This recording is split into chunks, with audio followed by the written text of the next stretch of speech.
Meu nome é Ana, tenho 30 anos e estou casada com Marcos, de 33 anos. Estamos casados há 3 anos, mas já estamos juntos há 6. Durante esse tempo, conheci bem a família dele e me dei bem com a maioria deles, exceto por sua irmã mais nova, Bianca, de 27 anos. Bianca sempre foi o tipo de pessoa que muitos chamariam de mimada. Sendo a caçula de 3 filhos e a única menina, seus pais a trataram como uma princesa desde a infância. Essa dinâmica se estendeu até sua vida adulta. Embora seu pai e o outro irmão de Marcos não a tratem de forma diferente dos demais, sua mãe, e em certa medida, Marcos ainda mimam. Bianca se acostumou a ser o centro das atenções, e seu comportamento egoísta e infantil continuou mesmo depois de adulta. Desde que a conheci, Bianca nunca gostou de mim. Talvez porque eu não a tratasse de forma especial ou diferente dos outros membros da família. Nunca achei que deveria fazer isso, pois sempre acreditei que todos devem ser tratados com igualdade e respeito. Por conta disso, nosso relacionamento sempre foi tenso. Ela mantinha uma atitude fria e distante quando eu estava por perto, mas isso nunca me incomodou tanto, pois via que ela era uma mulher adulta agindo como uma criança mimada que não suportava não ser o centro das atenções. Quando começamos a frequentar mais as reuniões de família, percebi um padrão. Bianca sempre era a primeira a ser servida, a primeira a escolher onde se sentaria, e todos os pedidos dela eram prontamente atendidos, por mais inconvenientes que fossem. Se ela decidisse mudar os planos de última hora, todos se ajustavam sem questionar. Mesmo quando não era o centro da situação, ela encontrava uma maneira de redirecionar a atenção para si. No início, eu não me incomodava com isso, mas, com o tempo, fui percebendo que, quando ela estava presente, minha opinião ou presença parecia ser ignorada. O que mais me desconfortava era perceber que, até nas situações mais sérias, Bianca conseguia desviar o foco com algum drama ou exagero. Se alguém a criticava, por mais sutil que fosse, ela reagia de forma exagerada, como se tivesse sido profundamente ofendida. E claro, todos acabavam se desculpando, mesmo que não houvesse motivo real para isso. Eu sabia que qualquer tentativa de aproximação seria em vão. Toda vez que tentei me conectar com Bianca, ela me tratava com frieza, como se eu não tivesse valor. Mesmo assim, Marcos sempre insistia que eu continuasse tentando. Ele acreditava que, como família, eu deveria fazer mais esforço para me aproximar dela. Ele sugeria várias vezes que eu tentasse ser amiga de Bianca, mas, depois de tantas tentativas falhas, ficou claro para mim que Bianca não estava disposta a mudar. Eu amava Marcos e me dava bem com o restante da família, e isso, para mim, era o suficiente. Apesar de ele não gostar da minha decisão de me afastar, acabou aceitando. Ainda assim, ele continuava priorizando Bianca em muitas situações. Ele a tratava como alguém especial, e isso começava a afetar nosso relacionamento de formas que eu não esperava. A dinâmica familiar era complicada. Enquanto eu me esforçava para manter um relacionamento saudável com todos, Bianca parecia determinada a manter uma barreira entre nós. Sua atitude egoísta e a forma como manipulava aqueles ao seu redor criavam um ambiente desconfortável. Mesmo assim, eu estava decidida a não deixar que isso afetasse meu casamento com Marcos. No fundo, eu esperava que, com o tempo, as coisas melhorassem entre mim e Bianca. Talvez, eventualmente, ela percebesse que eu não era uma ameaça e que poderíamos, pelo menos, coexistir pacificamente nas reuniões de família. No entanto, à medida que os anos passavam, essa esperança começava a diminuir. 2 semanas atrás, algo aconteceu que abalou profundamente a confiança que eu tinha em Marcos. Era o aniversário de Bianca, e eu já esperava que ele fosse fazer algo especial para ela, afinal, sempre a tratava como uma princesa. Mas nada me preparou para o que aconteceu naquele dia. No meio da festa, com todos reunidos, Marcos entregou a ela um presente extravagante, um conjunto de joias de $25.000. Meus olhos mal acreditavam no que eu via. Bianca, claro, ficou extasiada, e todos ao redor não paravam de elogiar a generosidade de Marcos. Eu, por outro lado, mal conseguia disfarçar o choque e a indignação que estavam crescendo dentro de mim. Nós havíamos combinado que daríamos a Bianca um presente simples, algo dentro das nossas possibilidades, e eu até tinha levado esse presente comigo para a festa. Era algo que escolhemos juntos, algo mais simbólico, mas que achávamos adequado para a ocasião. Contudo, ali, diante de todos, Marcos a surpreendeu com aquele conjunto de joias caríssimo, completamente fora do que havíamos combinado. A sensação de traição me atingiu em cheio. Não era apenas o valor exorbitante do presente que me incomodava. Era o fato de que ele tinha quebrado nosso acordo, tomado uma decisão tão importante, que impactava diretamente nosso futuro, sem sequer falar comigo antes. Tentei manter a calma durante a festa, mas, por dentro, sentia como se algo estivesse se quebrando. Aproveitei um momento em que ficamos a sós e pedi para conversar com Marcos. Minha voz tremia. Enquanto eu perguntava a Marcos como ele havia conseguido dinheiro para comprar algo tão caro, já que havíamos combinado de dar um presente modesto, ele me confessou, com a maior naturalidade, que havia retirado $25.000 da nossa conta poupança conjunta. Meu coração disparou. Aquela conta era sagrada para nós, havíamos decidido usá-la apenas para o nosso futuro, como o sonho de termos um bebê.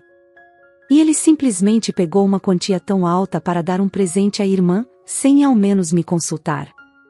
A sensação de traição e decepção foi tão profunda que eu mal conseguia falar. Perguntei, confusa, porque ele não havia me contado nada antes. Foi então que veio o segundo golpe. Ele havia desativado os alertas bancários para que eu não fosse notificada da transação, sabendo que eu raramente verificava meus e-mails. Ouvir isso me devastou. Ele não apenas fez algo errado, ele planejou para que eu não descobrisse. Marcos tentou justificar suas ações, dizendo que havia conseguido um grande projeto no trabalho e que, em poucos meses, o pagamento cobriria tudo. Ele falava como se tivesse feito aquilo por uma boa causa, como se o presente para Bianca fosse algo inofensivo. Mas eu só conseguia pensar em como ele me excluiu de uma decisão tão grande e em como ele me enganou.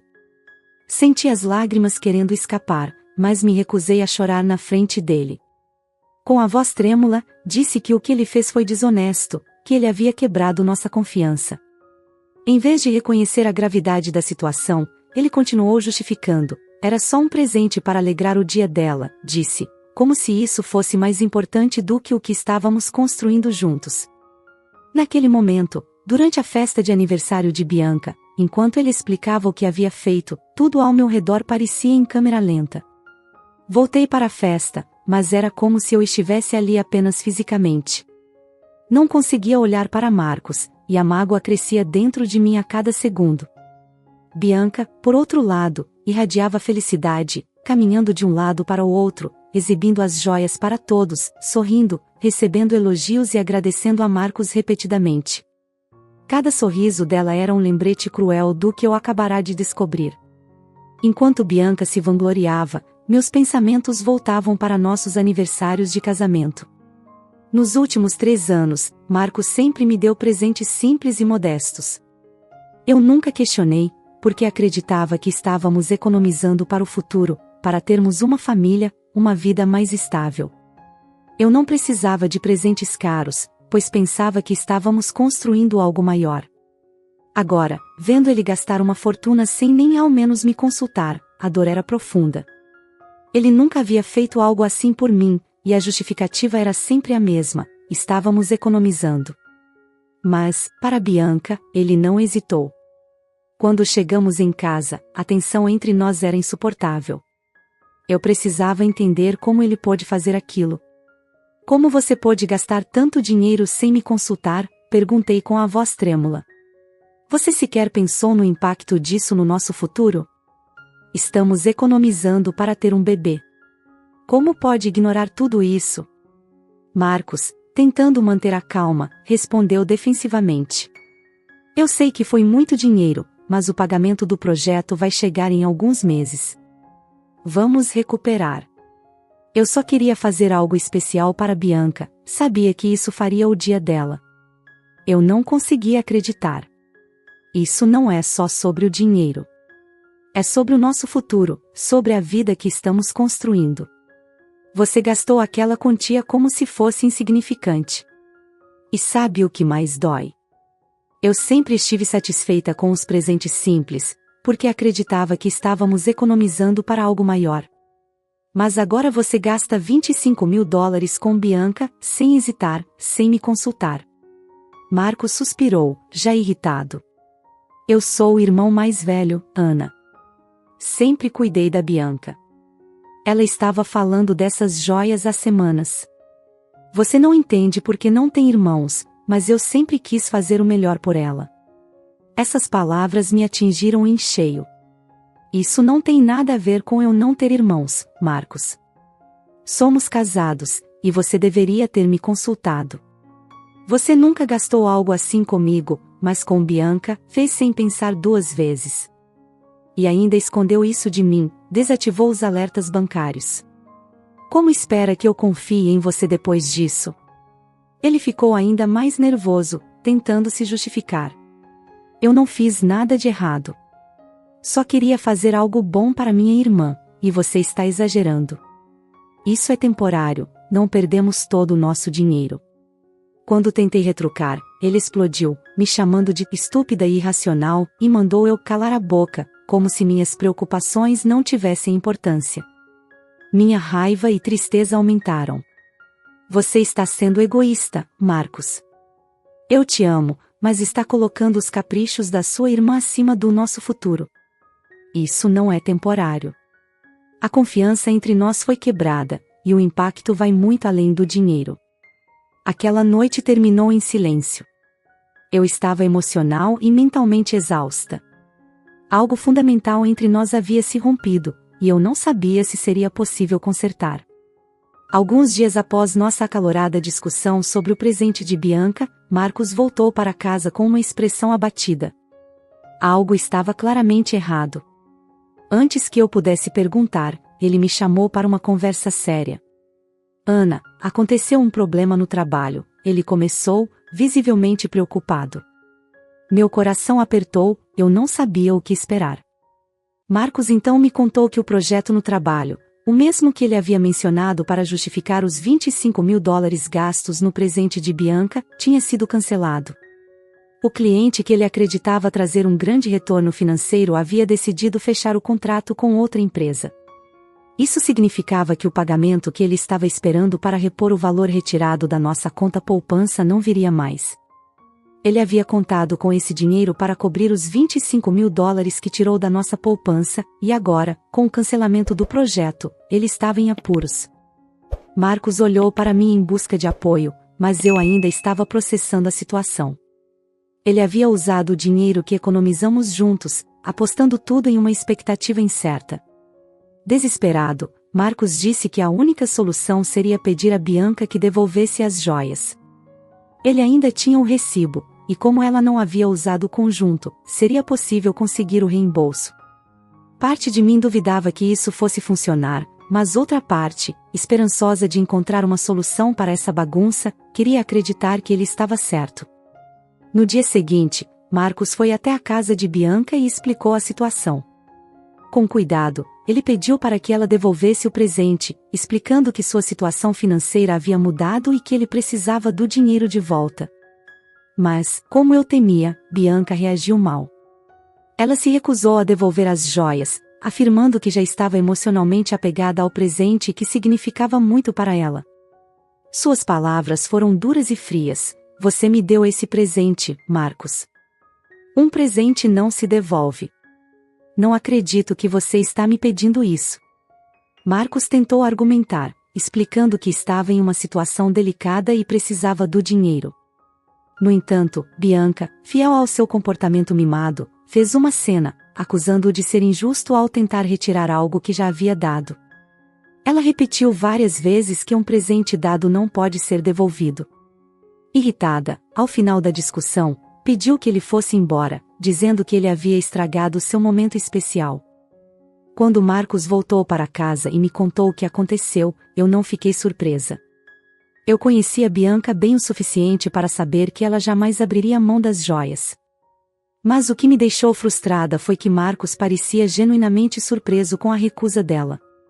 Ele realmente acreditava que Bianca faria o sacrifício por ele. Isso só me mostrou o quanto ele ainda era cego para o comportamento egoísta da irmã.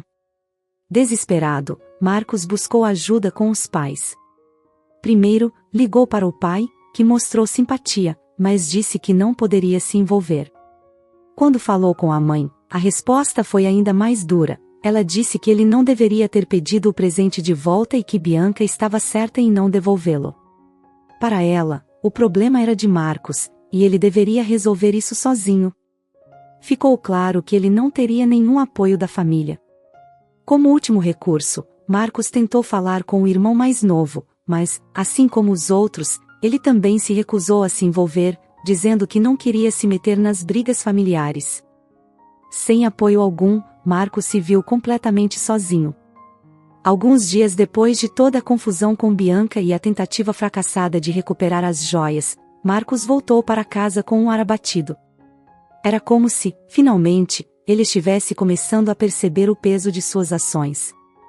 Ele se aproximou de mim de forma hesitante, como se não soubesse ao certo por onde começar. Ana, eu sinto muito. Eu realmente não deveria ter feito aquilo sem falar com você antes. Sei que errei. Eu permaneci em silêncio, esperando para ver até onde ele iria com aquele pedido de desculpas. Ele parecia genuíno, mas depois de tantas decepções nos últimos dias, eu não sabia se poderia acreditar tão facilmente. Ele continuou, agora visivelmente nervoso. Estou tentando consertar tudo, mas fiz dívidas contando que o projeto no trabalho daria certo. Agora que o projeto foi cancelado, você já retirou uma quantia enorme da nossa poupança sem me consultar.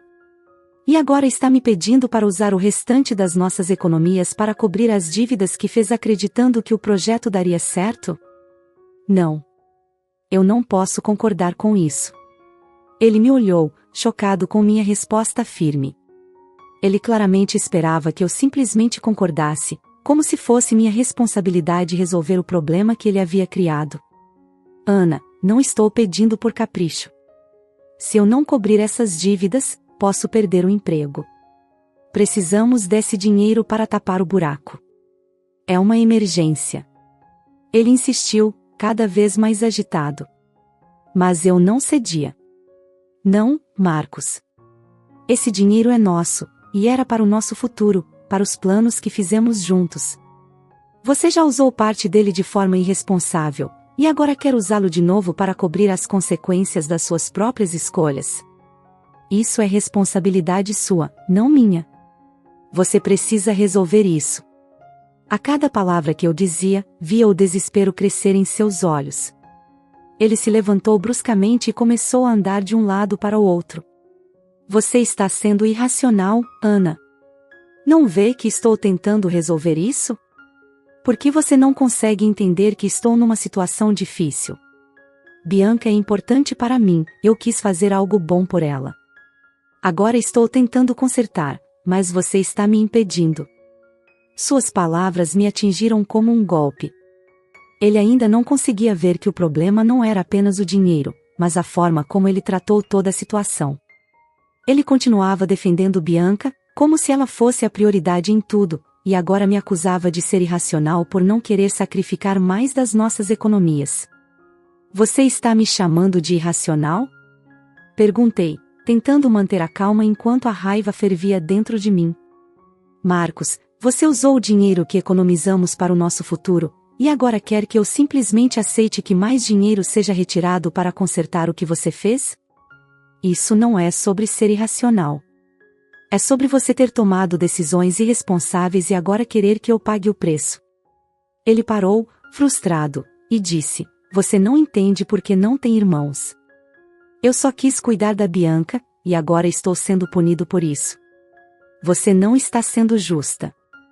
Minha raiva cresceu. Como ele ainda conseguia defendê-la, mesmo depois de ela ter se recusado a ajudá-lo, deixando-o sozinho com o problema? Isso não tem nada a ver com eu não ter irmãos, Marcos. Tem a ver com o fato de você, mais uma vez, colocar Bianca acima de nós dois. Ela te deixou na mão, e você ainda a defende. Eu sou sua esposa. E agora você quer esvaziar nossas economias para resolver o que você fez? Eu estou cansada de ser deixada de lado por causa dela. A discussão continuou, e eu sentia que, a cada minuto, nos afastávamos mais. Marcos parecia incapaz de enxergar além de sua própria perspectiva. Ele realmente acreditava que eu era egoísta por não querer sacrificar mais do nosso futuro para corrigir o que ele havia feito. No fim, eu estava exausta. Eu amava, mas não podia continuar permitindo que ele colocasse os desejos de Bianca e suas próprias decisões impensadas acima da nossa relação. Ele precisava entender que responsabilidade não era algo que ele podia ignorar sempre que fosse conveniente. Olhei para ele, sentindo uma tristeza profunda me tomar. Marcos, se você realmente se importasse com o nosso casamento, com o que estamos construindo juntos, não estaria tentando me forçar a concordar com algo tão absurdo. Você fez isso sozinho, e agora precisa resolver isso sozinho. Eu não vou mais sacrificar o que é nosso por escolhas que você fez sem me consultar. Ele ficou em silêncio por um longo tempo, talvez finalmente percebendo que eu não iria ceder. Mas, mesmo assim, a distância entre nós parecia maior do que nunca. Depois da última discussão com Marcos, em que ele insistia em defender Bianca mesmo após ela tê-lo abandonado em sua crise, eu sabia que algo havia mudado em mim. A falta de consideração, os insultos e a forma como ele colocava a irmã sempre acima do nosso casamento foram a gota d'água. Eu não conseguia mais enxergar um futuro juntos, e por mais doloroso que fosse, era hora de tomar uma decisão definitiva. Passei noites refletindo, relembrando todas as vezes em que me senti ignorada e desrespeitada. O amor que sentia por ele não era suficiente para apagar a falta de responsabilidade e empatia que ele mostrava repetidamente. Decidi que precisava dar um passo adiante para proteger meu bem-estar. No dia seguinte, procurei um advogado para iniciar o processo de divórcio. Quando contei a Marcos sobre minha decisão, ele ficou em choque. Ele tentou argumentar, dizendo que ainda podíamos consertar as coisas, mas suas palavras pareciam vazias, como se ele não entendesse a profundidade da mágoa que causou. Em meio à conversa, Marcos teve um colapso emocional. Ele começou a gritar, dizendo que todos o estavam abandonando, que nada mais fazia sentido. Eu observei, sentindo uma mistura de tristeza e cansaço. Por um momento, senti vontade de consolá-lo, de recuar na minha decisão, mas sabia que não poderia continuar nesse ciclo destrutivo. Apesar de sua dor, eu estava firme. Marcos precisava lidar com as consequências das suas ações, e eu precisava seguir em frente. Embora ainda o amasse, sabia que o melhor para mim era encerrar o casamento. Alguns dias depois de ter iniciado o processo de divórcio, Marcos apareceu inesperadamente na casa dos meus pais, onde eu estava ficando. Ele parecia abatido, mas determinado. Com a voz trêmula, ele disse que não queria perder nosso casamento e que estava disposto a fazer o que fosse necessário para consertar tudo. Ele me pediu uma última chance, prometendo que pagaria os $25.000 do próprio bolso, sem tocar mais nas nossas economias conjuntas. Por um breve momento, eu me senti dividida. Marcos estava arrependido e, de certa forma, isso tocava algo em mim. Refleti sobre tudo que havíamos passado juntos, e por mais que ainda houvesse amor, percebi que isso não era o suficiente. O amor não podia apagar a falta de confiança, a negligência e o fato de que ele sempre colocava Bianca em primeiro lugar, acima de nós dois. Eu respirei fundo e olhei para ele, sentindo o peso da minha decisão. Marcos, eu sei que você está arrependido, mas não podemos voltar atrás. Isso não é só sobre o dinheiro. São as escolhas que você fez, como você me deixou de lado tantas vezes. Não posso mais viver assim. Ele tentou argumentar, dizendo que mudaria, que faria tudo diferente, mas eu sabia que, mesmo que tentássemos novamente, as feridas já estavam profundas demais. Eu o amava, mas o amor não bastava para salvar o que havia sido quebrado. Com firmeza, mas com o coração apertado, disse a ele que minha decisão estava tomada. Eu iria seguir com o divórcio. Marcos me olhou por um longo momento, talvez esperando que eu mudasse de ideia, mas quando percebeu que eu estava decidida, ele finalmente aceitou. A dor em seus olhos era evidente, mas ele se virou e foi embora, deixando para trás o que restava do nosso relacionamento. Naquele momento, eu sabia que, apesar da tristeza, estava fazendo o que era certo para mim. Algumas semanas após nossa última conversa, o divórcio foi finalmente finalizado. O processo foi mais rápido do que eu esperava, mas o peso emocional que carreguei durante todo esse período parecia interminável. Havia uma sensação de alívio, mas também de tristeza, como se uma parte importante de mim estivesse sendo deixada para trás. Pouco depois do divórcio ser oficializado, recebi uma carta de Marcos. Ele pediu desculpas mais uma vez, expressando sua profunda tristeza por ter perdido o nosso casamento. Na carta, ele reconhecia os erros que cometeu, dizendo que agora entendia o quanto havia me machucado e o que havia perdido ao me colocar em segundo plano tantas vezes. Ele mencionou que ainda me amava e que esperava que um dia pudéssemos, pelo menos, ser amigos. Ler aquelas palavras me trouxe um misto de emoções. Parte de mim ainda se importava com ele, mas eu sabia que nosso tempo juntos havia acabado. As feridas eram profundas demais para serem reparadas. Por mais que ainda houvesse amor, não havia mais espaço para o que vivemos. Eu precisava seguir em frente. Decidi que não responderia à carta. Precisava focar no meu futuro, na minha nova vida. Comecei a dedicar mais tempo ao meu negócio, mergulhando de cabeça no trabalho e nos meus próprios sonhos, que por tanto tempo ficaram em segundo plano. Aos poucos, a dor começou a ceder, e eu percebi que havia tomado a decisão certa. Embora o fim do casamento tenha sido doloroso, ele também me deu a oportunidade de me redescobrir e encontrar a paz que eu tanto buscava. No entanto, não posso negar que ainda sinto algo por Marcos. Às vezes me pergunto se tomei a decisão certa ao seguir com o divórcio. Será que eu deveria ter dado a ele mais uma chance? Talvez o amor que sentíamos pudesse ter superado os obstáculos, mas, ao mesmo tempo, é difícil conviver com um homem que dá mais prioridade à irmã do que à esposa. A relação dele com Bianca sempre foi um peso que me sufocava. E agora eu me pergunto, será que fiz o que era melhor para mim? Será que o amor, por si só, era suficiente para salvar o que estava se perdendo? O que você acha? Teria sido possível impedir o divórcio e seguir em frente juntos? O que você achou da história? Você acha que Ana tomou a decisão certa ao pedir o divórcio ou acredita que o marido merecia mais uma chance? Deixe sua opinião nos comentários. Não se esqueça de curtir, se inscrever no canal e ativar o sininho para não perder nossos próximos vídeos. Obrigada por acompanhar mais uma história aqui no Recanto das Histórias. Até a próxima!